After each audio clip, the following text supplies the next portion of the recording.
Kalau begitu keluar dari rumah banyak sekali hambatannya, banyak benturannya, ya. Banyak kemudian berhadapan dengan mungkin secara aturan kita ini berbeda. Tapi di dalam rumah nggak ada ngatur, kita lah yang ngatur.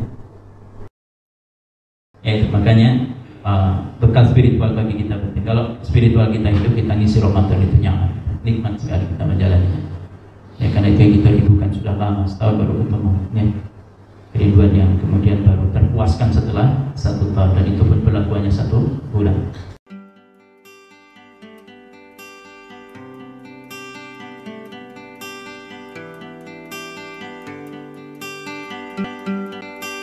Ramadan dalam rumah kita, ini menarik judulnya ya, karena rumah ini adalah institusi terkecil buat kita, dan kita bisa berlaku bebas di dalam rumah tangga kita yang tidak terikat oleh siapapun dan oleh apapun.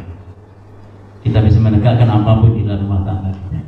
Kalau begitu keluar dari rumah banyak sekali hambatannya, banyak benturannya, ya. Banyak kemudian berhadapan dengan mungkin secara aturan kita ini berbeda. Tapi di dalam rumah nggak ada ngatur, kita lah yang ngatur. Ya. Maka kalau kita ingin menegakkan nilai-nilai Islam itu yang paling leluasa adalah di rumah. Didik anak-anak kita dengan Islam dengan sebebas-bebasnya di rumah, sekuat-kuatnya, setinggi-tingginya, supaya mereka punya komitmen. Ketika kita mengharapkan di luar kita mendapatkan, ya rumah itu jadi benteng terbesar bagi kita. Maka keluarga itu namanya usrah. Usrah itu salah satu maknanya adalah benteng untuk menjaga resapan dari luar, pemikiran-pemikiran yang tidak bagus, budaya tradisi yang tidak bagus, kemudian kita bentengi dalam rumah tangga. Termasuk juga Ramadan ini juga harus kita hidupkan di dalam rumah tangga kita. Ya, dan kita para ayah, para suami inilah yang paling bertanggung jawab untuk itu. Makanya Allah Subhanahu wa taala, yang disentuh oleh Allah Subhanahu wa taala itu adalah kaum laki-laki dulu. Ya alladzina amanu qu anfusakum wa ahlikum nar. Orang-orang beriman, jaga dirimu, baru kemudian keluarga dari sentuhan api neraka. Jadi yang paling puncak tanggung jawabnya dari kita.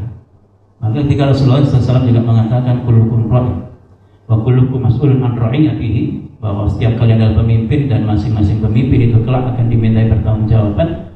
Salah satu statement beliau di dalam kelanjutan hadis itu juga beliau mengatakan wa rajul fi ahlihi ra'in wa huwa mas'ulun an ra'iyatihi. Suami itu dalam rumah tangganya adalah pemimpin, dan dia nanti akan dimintai pertanggungjawaban atas kepemimpinannya. Oleh karenanya menjadi sebuah kesadaran harus kita bangun sebagai seorang suami, menjadikan rumah tangga ini adalah tempat bagi kita untuk ta'awun, saling tolong menolong. Ta'awanu 'alal birri wat taqwa wa la ta'awanu 'alal itsmi wal 'udwan.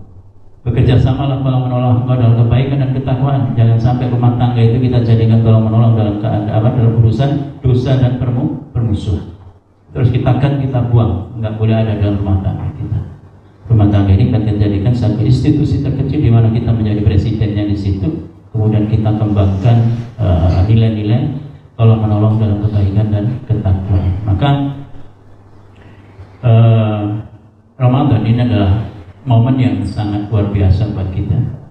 Ya, oleh karenanya harus bisa dimanfaatkan juga dengan maksimal. Ya, dan sekali lagi bahwa ini butuh kerjasama. Ini butuh adanya ta'awun di antara anggota keluarga. Maka bagus kalau misalkan di sini juga tadi hadir suami istri dan sebagainya, maka ini menjadi mindset yang sama, pemikiran yang sama, orientasi yang sama, tumuhan cita-cita yang sama, untuk kemudian menjadikan Ramadan itu betul-betul bermanfaat di dalam rumah tangga kita ini. Kalau kita bersamakan bahwa Ramadan ini adalah musabaqah yang dibuka oleh Allah Subhanahu wa taala setiap tahun, yang kemudian diberikan satu reward oleh Allah Subhanahu wa taala dengan nilai yang sangat tinggi, yaitu ketakwaan. Ya, seperti mana dibaca oleh Karim tadi ya, yang membaca surah Al-Baqarah 183, ya alladzina amanu kutiba alaikumus syiyam kama kutiba alal ladzina min qablikum. Ujungnya adalah la'allakum tattaqun. Masuk dengan panggilan orang beriman, outputnya menjadi muttaqin. Sarana untuk mendongkrak keimanan sampai pada tingkatan ketakwaan itu adalah dengan shaum di bulan Ramadan. diwajibkan itu untuk kita sampai ke sana. Nah, oleh sebab itu, kalau itu bagian dari sebuah perlombaan, maka orang yang akan sanggup berjalan di situ sampai di ujungnya, sampai finish dengan mendapatkan trofi ketakwaan, itu adalah orang yang paling mempersiapkan dirinya. Kalau orang tidak mempersiapkan dirinya, mungkin saat pertama katakanlah sampai 3 putaran, di putaran pertama dia masih sanggup dengan napasnya itu. Ya, tapi begitu menginjak putaran kedua biasanya sudah nggak sanggup, napasnya sudah Senin Kemis. Nah, sudah nggak sanggup apalagi di putaran ketiga, dan biasanya nyerah setelah itu. Itulah fenomena yang dari tahun ke tahun kita dapat. Ya. Masjid itu kalau 10 hari pertama kasihan takmirnya, ya, sampai menyewa tenda dan sebagainya, usung ibu pokoknya. Itu 10 hari kedua sibuk pula bongkari tendanya. 10 hari ketiga sibuk gulung karpet, sudah nggak ada. Itu kalau kita dapat jadwal mulai 10 hari pertama dan juga 10 hari ketiga terakhir, itu cara pandang kita ini berbeda. 10 hari pertama cara pandang kita itu sampai jauh, karena jamaknya sampai ujung.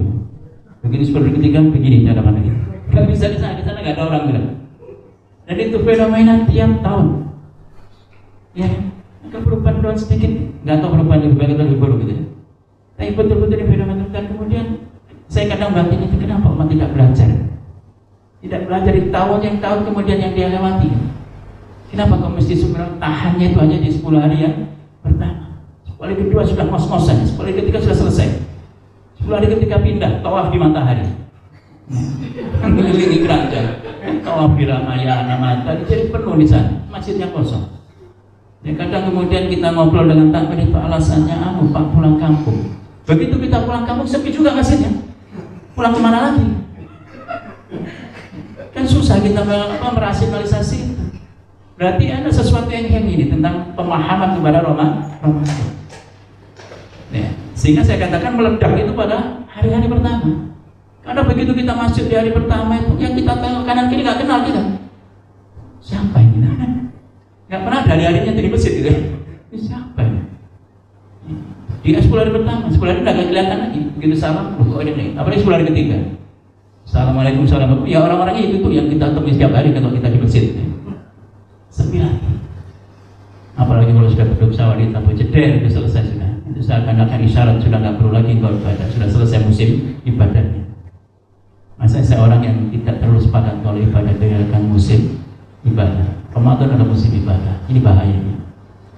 Menurut saya, orang berbeda pendapat dulu. So, kalau dikatakan musim itu pasti ada batas waktunya. Ya kan? Musim mangga banyak itu mangga. Begitu udah musim, hilang. Orang akan mengasumsikannya begitu. Ramadan musim ibadah. Begitu di luar Ramadan, udah nggak musim. Nggak perlu lagi begitu. Masjid sepi lagi. Ya. Kemudian orang sodako juga sepi lagi. Coba di bulan Ramadan itu ya. DSM, YKU yang mana tadi itu, catatannya saya pikir meningkat grafiknya itu, Ramadan ya. Sawal nyeluncur lagi itu, ya. Ke bawah lagi. Jadi semangat itu hanya terjadi Ramadan. Maka kemudian Dr. Sukati mengatakan, jangan kau menjadi hambanya Ramadan. Jadilah hamba Allah Subhanahu Wa Taala. Sehingga setiap saat memang harus tunduk kepada Allah. Setiap saat harus meramaikan masjid, setiap saat harus infak, setiap saat harus beribadah. Tidak hanya di bulan Ramadan. Ya, oleh karenanya membangun persepsi ini penting menurut saya. Ya, kita menghadapi Ramadan ini, kita persepsikan apa Ramadan ini? Seperti bulan-bulan biasanya, atau punya keistimewaan yang luar biasa. Ya, karena persepsi ini akan membangun sikap yang berbeda. Ya, seperti kalau kita katakan menganggap pendidikan itu penting, itu maka apapun yang kemudian kita milih, kita sebatas apapun, seminim apapun kita akan alokasikan. Bagaimana kita menyekolahkan anak-anak kita. Tapi kalau pendidikan itu bukan lagi menjadi obsesi bagi kita, maka nggak kesana pikiran.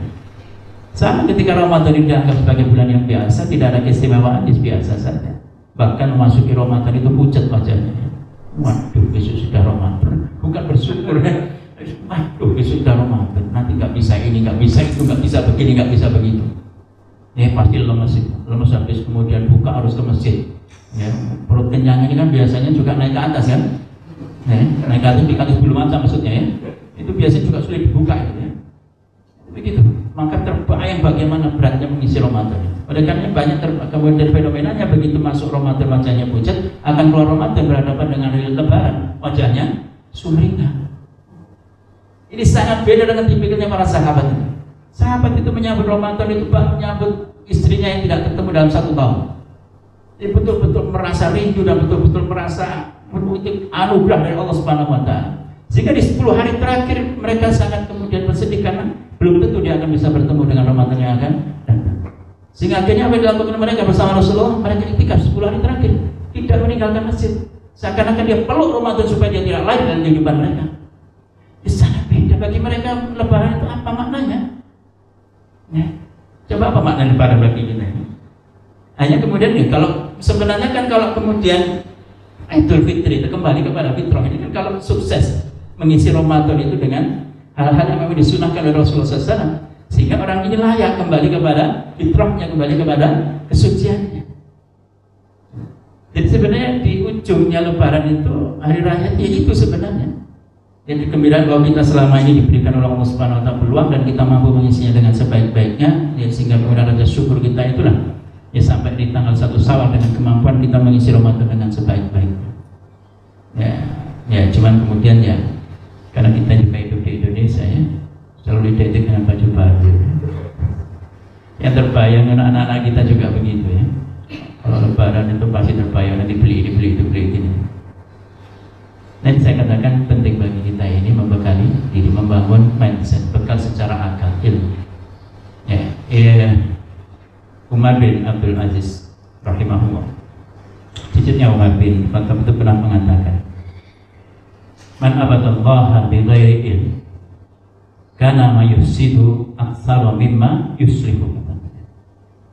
Jadi siapapun yang beribadah kepada Allah Subhanahu wa taala bi ghairi ilm, tidak dilandasi dengan ilmu, itu mafsadatnya lebih besar dibandingkan maslahatnya.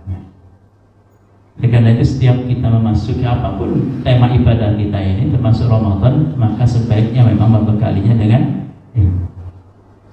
Dan cukup menggembirakan sekarang ini memang di musola-musola, di masjid-masjid menjelang Ramadan dengan tema besar mereka Tahlil Ramadan itu kemudian dikaji fikih siang, fikih tentang puasa, agar kemudian tergambar gitu apa yang mesti harus kita lakukan dan apa yang mesti harus kita hindari, sehingga kemudian apa ujungnya nanti outputnya itu maksimal, hasilnya maksimal. Jangan sampai kemudian standarnya itu yang penting tidak batal.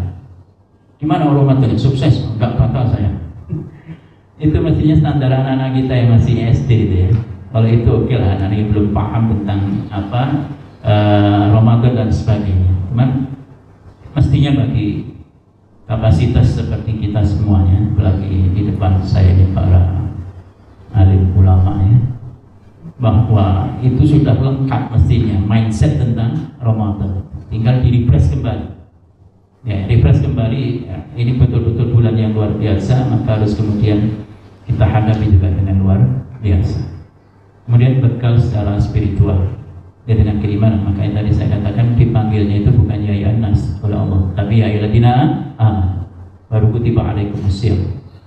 Ya, kalau kita ibaratkan gampangnya itu begini, kalau kita memanggil misalkan coba ya keluarga Makawi berdiri, saya pikir juga ada yang duduk ya, yang di DSM duduk masih ya, karena merasa tidak bukan dari keluarga Makawi. Tapi keluarga Makawi sama ya, ya ayyuhalladzina amanu, itu yang tertarik menengok panggilan itu hanya orang dalam dadanya ada keimanan. Orang tidak ada keimanan, tidak akan nengok. Maka Allah itu kan memanggil dengan ya ayyuhan nas, kadang memanggilnya dengan ya ayyuhalladzina amanu.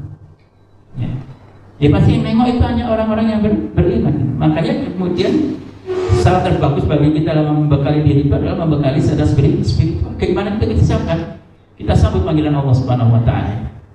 Dan dengan keimanan, sehingga kemudian kita didik, nanti kita tempa dalam 1 bulan, sehingga kemudian terupdate lah keimanan kita ini. Ya, kemudian keluar menjadi muttaqin, orang bertakwa. Ini golongan paling tinggi, inna akramakum indallahi atqakum. Sesungguhnya orang yang paling mulia di mata Allah di antara kalian adalah orang yang paling bertakwa.